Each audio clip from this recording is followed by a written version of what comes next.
오늘 우리에게 주시는 하나님의 말씀은 여호수아 7장 2절에서 13절 말씀입니다. 여호수아 7장 2절에서 13절 말씀입니다. 여호수아가 여리고에서 사람을 베델 동쪽 베다웬 곁에 있는 아이로 보내며 그들에게 말하여 이르되 올라가서 그 땅을 정탐하라 하매 그 사람들이 올라가서 아이를 정탐하고 여호수아에게 돌아와 그에게 이르되 백성을 다 올라가게 하지 말고 2-3천 명만 올라가서 아이를 치게 하소서. 그들은 소수이니 모든 백성을 그리로 보내어 수고롭게 하지 마소서 하므로 백성 중 3천 명쯤 그리로 올라갔다가 아이 사람 앞에서 도망하니 아이 사람이 그들을 36명쯤 쳐 죽이고 성문 앞에서부터 스바림까지 쫓아가 내려가는 비탈에서 쳤으므로 백성의 마음이 녹아 물같이 된지라. 여호수아가 옷을 찢고 이스라엘 장로들과 함께 여호와의 궤 앞에서 땅에 엎드려 머리에 티끌을 뒤집어쓰고 저물도록 있다가 이르되 슬프도소이다 주 여호와여 어찌하여 이 백성을 인도하여 요단을 건너게 하시고 우리를 아모리 사람의 손에 넘겨 멸망시키려 하셨나이까. 우리가 요단 저쪽을 만족하게 여겨 거주하였다면 좋을 뻔하였나이다. 주여 이스라엘이 그의 원수들 앞에서 돌아섰으니 내가 무슨 말을 하오리이까. 가나안 사람과 이 땅의 모든 사람들이 듣고 우리를 둘러싸고 우리 이름을 세상에서 끊으리니 주의 크신 이름을 위하여 어떻게 하시려 하나이까. 여호와께서 여호수아에게 이르시되 일어나라 어찌하여 이렇게 엎드렸느냐. 이스라엘이 범죄하여 내가 그들에게 명령한 나의 언약을 어겼으며 또한 그들이 온전히 바친 물건을 가져가고 도둑질하고 속이고 그것을 그들의 물건들 가운데에 두었느니라. 그러므로 이스라엘 자손들이 그들의 원수들 앞에 능히 맞서지 못하고 그 앞에서 돌아섰나니 이는 그들도 온전히 바친 것이 됨이라. 그 온전히 바친 물건을 너희 중에서 멸하지 아니하면 내가 다시는 너희와 함께 있지 아니하리라. 너는 일어나서 백성을 거룩하게 하여 이르기를 너희는 내일을 위하여 스스로 거룩하게 하라. 이스라엘의 하나님 여호와의 말씀에 이스라엘 가운데서 온전히 바친 물건이 있나니 너희가 그 온전히 바친 물건을 너희 가운데서 제하기까지는 내 원수들 앞에서 능히 맞서지 못하리라. 아멘. 어제 그 말씀은 어제까지 읽은 여호수아 6장 말씀은 큰 승리로 끝났습니다. 하나님께서 주신 그 승리의 비결과 방법을 가지고 그들은 엿새 동안 하루에 한 번 그리고 마지막 날은 7번 그 성을 돌았습니다. 그리고 양각 나팔과 함께 큰 함성 소리로 하나님께서 직접 그 성을 무너뜨려 주시는 것을 눈앞에서 보게 되었습니다. 그리고 나서 오늘 이 아이성에서 이 이스라엘 백성들은 승리를 굉장히 낙관하고 있었어요. 오히려 승리를 낙관하는 그 전쟁에서 크게 패배하는 것을 볼 수 있습니다. 이들이 패배한 큰 이유는 무엇이었을까? 이들의 마음속에 어떠한 마음의 상태가 있었는가? 그것에 대하여 오늘 말씀을 살펴보므로 우리가 신앙생활에 단 한 번의 승리에 취하는 것이 아니라 그 승리를 어떻게 하면 날마다 이어갈 수 있고 우리의 평생에 그 승리의 원리를 제대로 지켜갈 수 있는지에 대해서 살펴보도록 하겠습니다. 첫 번째로 그들이 패배하게 된 이유를 짚어볼 수 있는 것은 바로 자만심입니다. 오늘 7장 3절에서 보니까요, 여호수아에게서 7장 1절부터 3절을 보니까 여호수아가 이제 정탐꾼을 보냅니다. 정탐꾼을 보내는 것은 여호수아가 잘하는 것이에요. 여호수아가 이미 가데스 바네아에서 헤브론으로 정탐꾼 12명 파견된 중에 한 명이었습니다. 그리고 여호수아 갈렙이 좋은 리포트를 했던 것을 기억하실 것입니다. 그것은 벌써 한참 전에 일어난 일이죠. 여호수아는 이제 여리고성을 공략하려 할 때도 정탐꾼을 보냈습니다. 그리고 그 2명이 잡힐 뻔하다가 가까스로 돌아와서 리포트를 하는 것을 우리가 보았습니다. 이제 아이성에서도 똑같이 이제 정탐꾼을 보내는 것을 시작으로 이 아이성을 공략하겠다라고 하는 전략을 짜려고 하는 것입니다. 그런데 문제는 여호수아에게 돌아와서 정탐꾼들이 하고 있는 이 말들을 보았을 때 뭔가 문제가 생겼다는 것을 알 수가 있습니다. 2-3천 명만 올라가서 아이를 치게 하소서. 그들은 소수이니 모든 백성을 그리로 보내어 수고롭게 하지 마소서. 이것이 그 땅을 정탐한 사람들의 리포트였습니다. 근데 뭐가 문제가 되느냐? 바로 이 점이 문제가 되는 것이죠. 그 성은 작은 성이니 2-3천 명만 올라가서 아이를 치게 하소서. 이제 이들의 마음속에는 어떤 생각이 자리 잡고 있느냐? 이 전쟁이 사람의 숫자로 이기는 전쟁이고 사람의 수로 이기는 전쟁이고 힘과 지혜로 이기는 전쟁이라고 하는 그런 들어가지 않아야 하는 생각이 들어가 있는 것입니다. 이들의 마음속에 그 여리고성이라고 하는 성을 이긴 승리가 굉장히 상징적으로 큰 의미를 가지게 된 거예요. 실제로 여리고성은요, 그 팔레스타인 지역에서 그들이 점령하게 될 가나안 지역에서 가장 크고 난공불락이라고 여겨지는 명성 있는 성이었습니다. 그러니까 이들의 마음 가운데는 자기도 모르는 사이에 우리가 여리고성도 무너뜨렸는데 지금 이 아이성 앞에서 뭐 우리 전체가 갈 필요가 있겠네, 이런 인간의 싸움으로 그것을 이해하게 된 오해가 생기게 된 것이죠. 신앙의 타락이 생기게 된 것입니다. 실제로 그런데 여리고성의 승리를 경험한 이후에 이스라엘 백성들이 자만해야 될 이유가 있습니까? 가만히 생각해 보면 없는 거예요. 그들이 한 일이 없잖아요. 그 난공불락의 성을 무너뜨려 주신 것은 오직 하나님의 권능이고 하나님의 힘 아니었습니까? 그런데 이들은 자신의 눈으로 정탐하고 자신의 전략을 짜는 동안 한 번도 기도하지 않습니다. 그것은 여호수아도 마찬가지였어요. 여호수아가 그들의 리포트를 듣고 나서 그래, 그러면 우리 한번 기도해보자. 우리가 본 건 있지만, 우리가 생각하는 견해는 있지만 하나님은 어떻게 생각하시는지 그것을 한번 물어보자라고 기도하는 장면이 없습니다. 7장 3절에서 그렇게 리포트가 있고 7장 4절에는 그냥 바로 백성들 중 3,000명이 아이 사람 앞으로 나아가는 장면이 나오고 바로 도망했다라는 장면이 나옵니다. 여호수아가 어떠한 신앙적인 개입과 슈퍼비전도 주지 않는 거예요. 왜 그렇습니까? 여호수아도 같은 상황 속에 있었기 때문입니다. 사실 여리고성의 그 승리를 맛본 이후에 6장 27절에 이런 말씀이 등장합니다. 여호와께서 여호수아와 함께 하신 여호수아의 소문이 그 온 땅에 퍼지니라.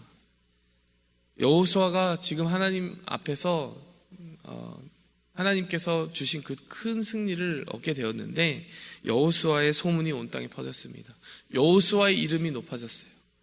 사실은 전쟁이 온전히 끝난다면 하나님의 이름이 높아져야 될 것이고 하나님께서 하신 일이 소문이 나야 될 것이에요. 그런데 무언가 좋지 않은 여운을 벌써 여리고성 전투에서부터 뒷부분에 남기고 있는 것입니다. 여러분, 우리가 가장 언제 잘 나갈 수 있느냐, 언제 인생의 싸움을 잘 승리할 수 있느냐, 우리 생각에는 모든 것에 실패 없는 삶을 살고 정말 자신의 능력과 지혜를 넉넉히 증명하고 입증하고, 그래서 정말 누가 보기에도 화려한 이력을 줄줄이 읊을 수 있는 삶이라면 누구도 믿고 맡길 수 있는 사람이고 정말 이 세상에서 인정하는 인재고 그 사람은 승리할 수 있고, 이렇게 생각하는 것이 사람들의 마음입니다. 근데 영적 전쟁의 본질은 전혀 다릅니다. 영적 전쟁은 자신이 무엇을 할 수 있고 자신이 어떤 계획을 세울 수 있고 이런 것을 강조하는 데 있지 않고 오직 하나님이 무엇을 하실 수 있고 하나님만 하실 수 있습니다라는 고백을 주구장창 끝까지 밀고 가는 사람, 그것을 내 이력서에 단 한 줄로 삼을 수 있는 사람이 하나님이 쓰시는 사람이요 하나님께서 주시는 승리를 끝까지 붙들고 나아갈 수 있는 사람이 된다는 것을 기억하시기 바랍니다. 사실 오늘 이 말씀에 보면 이제 그 사건 이후에 여호수아가 엎드려서 기도하는 가운데 한 가지 회복하는 장면이 나옵니다. 기도를 이제 6절부터 9절까지 기도를 하고 있습니다. 6절부터 9절까지 기도하는 가운데 이런 내용들이 등장합니다. 어떻게 요단을 건너게 하시고 아모리 사람의 손에 멸망시키십니까? 차라리 저 요단 저쪽에 만족하게 하여 거주하였으면 좋았겠습니다. 이렇게 이야기해요. 이미 그 땅에서 시온과 옥을 향하여서 큰 승리를 거두었기 때문에 그 땅을 만족하기 위해서 머물렀으면 좋았겠다라고 이야기하는 것입니다. 원수들 앞에서 돌았으니 내가 무슨 말을 합니까? 7절과 8절 말씀에 보면요, 이 패배에 대한 슬픔과 쓰라림에 대해서 한탄하는 장면이 나옵니다. 근데 우리의 기도가 패배 이후에는 이렇게 정말 쓰림과 정말 슬픔과 고통을 토로하는 기도가 나올 때가 많습니다. 근데 정말 이 여호수아의 기도에 큰 전환점을 만든 기도는 바로 7장 9절입니다. 7장 9절에서 여호수아는 이렇게 이야기합니다. 가나안 사람과 이 땅의 모든 사람들이 듣고 우리를 둘러싸고 우리 이름을 세상에서 끊으리니 주의 크신 이름을 위하여 어떻게 하시려 하나이까. 지금 여기서 이렇게 이야기합니다. 주의 크신 이름을 위하여 어떻게 하시려 하나이까. 자, 여호수아가 이 기도를 통해서 지금 회복하고 있는 것은요, 그동안 싸웠던 싸움이 나의 싸움이 아니고 나의 명성을 위한 싸움이 아니고 나의 힘과 지혜에 근거한 싸움이 아니고 하나님을 위한 싸움이었다라고 하는 본질을 다시 한번 붙잡은 것입니다. 하나님의 이름을 위하여 어떻게 하시겠습니까?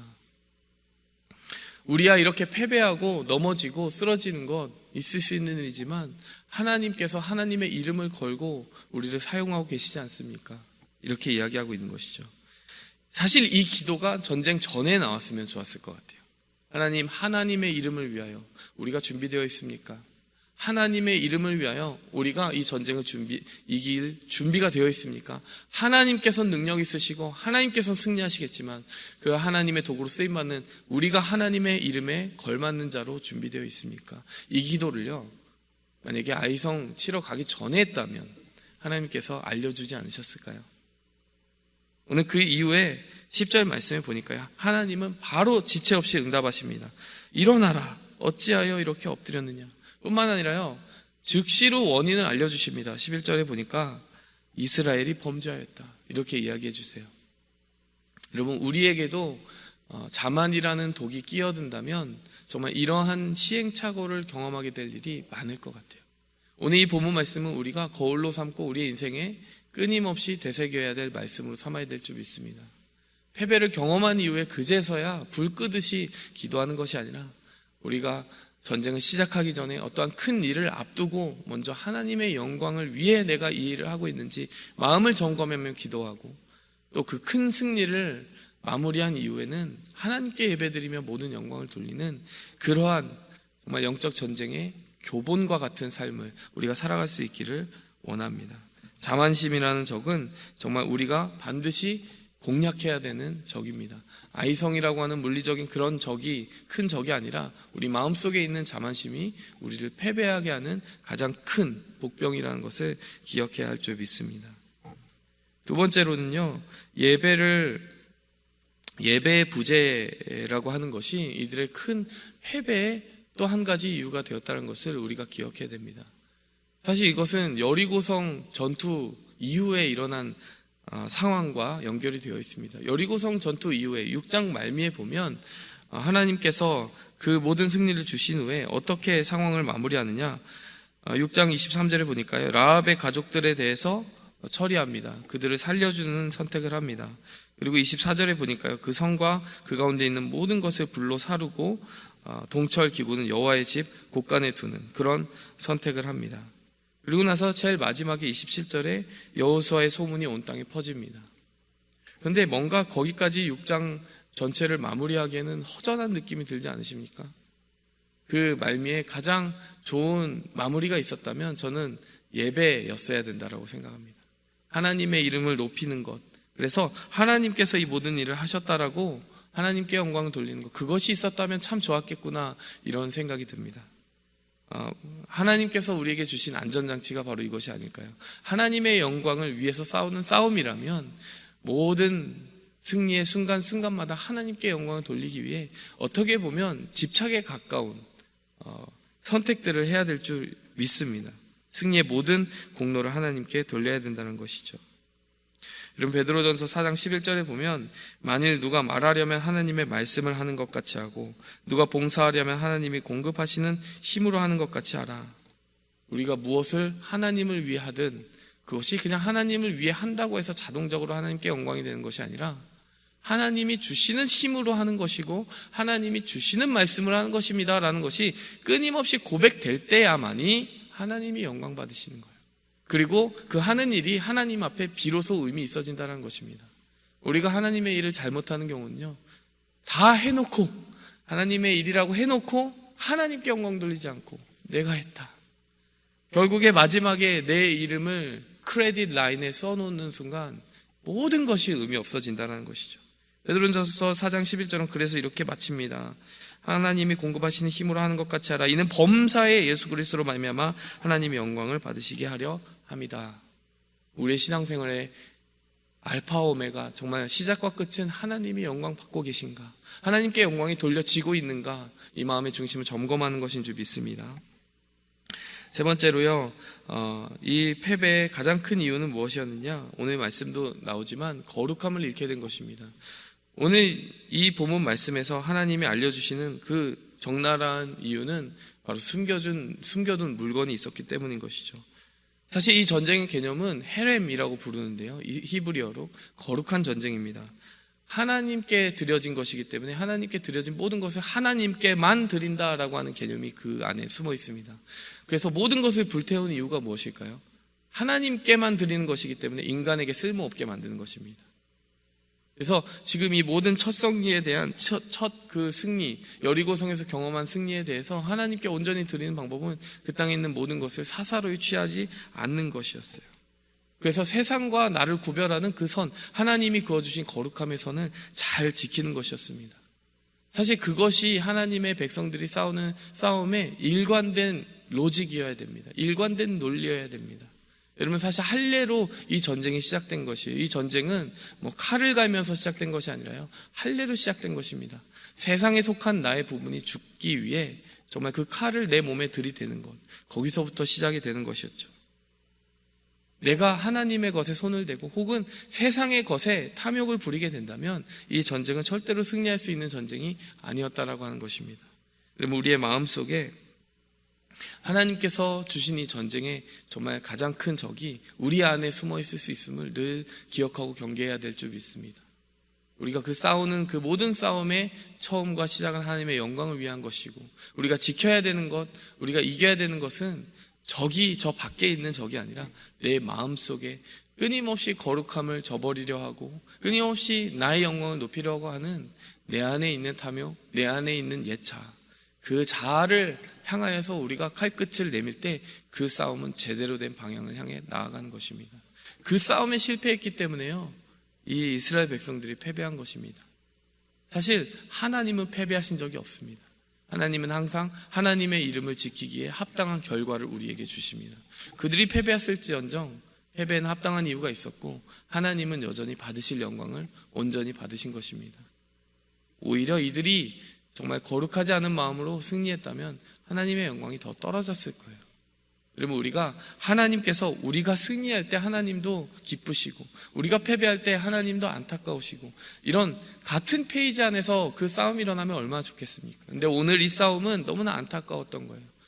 그들이 패배할 때 오히려 하나님이 영광 받으셨습니다. 오늘 우리의 삶이 그렇게 되지 않기를 원하고, 우리가 하나님께 드리는 모든 것이 거룩하게 구별되어서 하나님 받으실 만한 모든 영광을 온전히 홀로 취하시기를 기도합니다. 함께 나아가겠습니다. 하나님 아버지, 감사합니다. 오늘 우리가 날마다 살며 싸우는 그 모든 삶 속에서의 싸움을 온전히 하나님의 영광을 위한 목적 하나에 집중시키게 도와주시옵소서. 우리의 마음속에 전리품을 취하지 않게 도와주시옵소서. 나의 수고와 나의 능력으로 그것을 행한 것처럼 나의 이름을 마지막에 두는 그런 우를 범하지 않게 도와주시옵소서. 그리하여 하나님께서 우리에게 주시는 크고 작은 승리가 온전히 진정한 의미의 승리로 남기 위하여 우리가 하나님께 예배하며 우리의 영혼을 지켜내게 도와주시고, 주님께 돌려져야 되는 그 어떠한 것이라도 단 한 가지도 도둑질하지 않는 그런 주님의 사람들 다 되게 도와주시옵소서. 이 모든 말씀 예수 그리스도의 이름으로 기도하였습니다. 하늘에 계신 우리 아버지여, 이름이 거룩히 여김 받으시오며 나라 임하옵시며 뜻이 하늘에서 이룬 것 같이 땅에서도 이루어지이다. 오늘날 우리에게 일용할 양식을 주옵시고, 우리가 우리에게 죄진 자를 사하여 준 것 같이 우리 죄를 사하여 주옵시고, 우리를 시험에 들게 하지 마옵시고 다만 악에서 구하옵소서. 그에게 나라와 권세와 영광이 아버지께 영원히 있사옵나이다.